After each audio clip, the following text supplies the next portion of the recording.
Welcome to sniping number 14.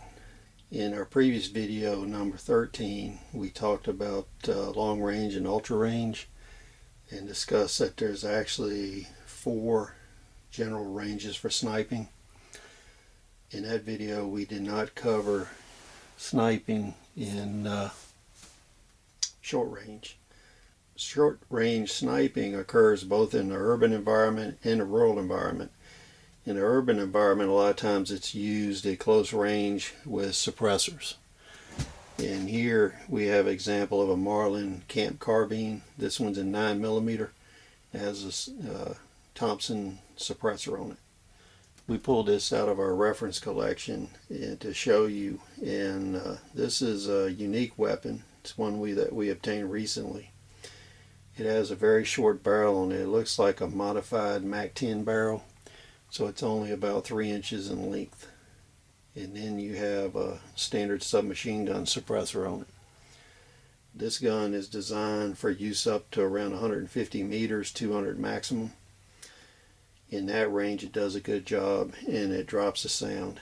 With the 9mm cartridge you can use both supersonic and subsonic ammunition.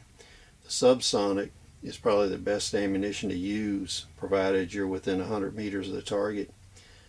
The drop on the subsonic is pretty fast, so at 200 meters you definitely want to use supersonic ammunition to reach that far.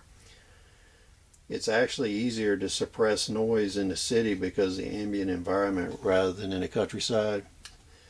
Another use for this weapon is ambushes in rural areas with dense vegetation where you're taking close range shots. It's also useful in raid groups and situations like that. We'll pull this suppressor off to show you one of the main advantages of this gun. As we talked previously in another video, one of the main ways that snipers get found is the signature of their weapon when they're moving from location to location.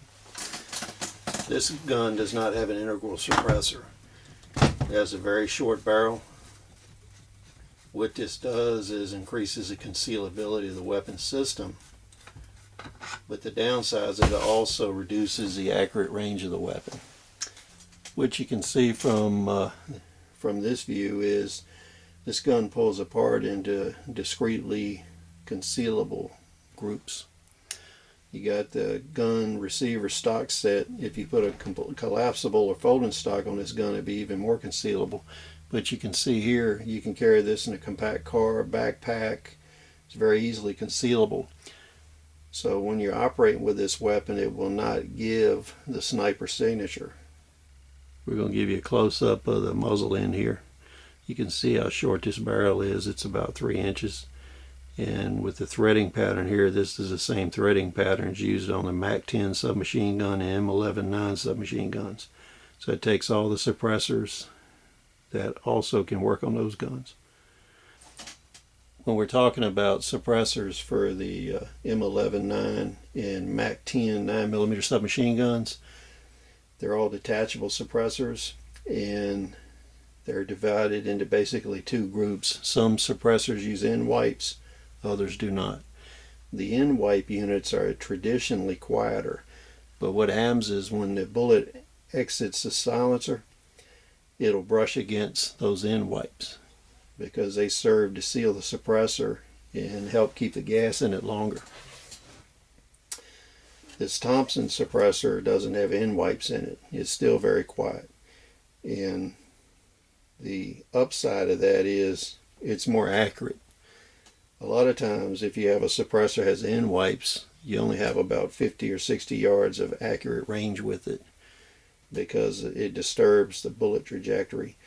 With a suppressor that doesn't have end wipes in it, you get a full 150-200 meter range depending on the ammunition you select.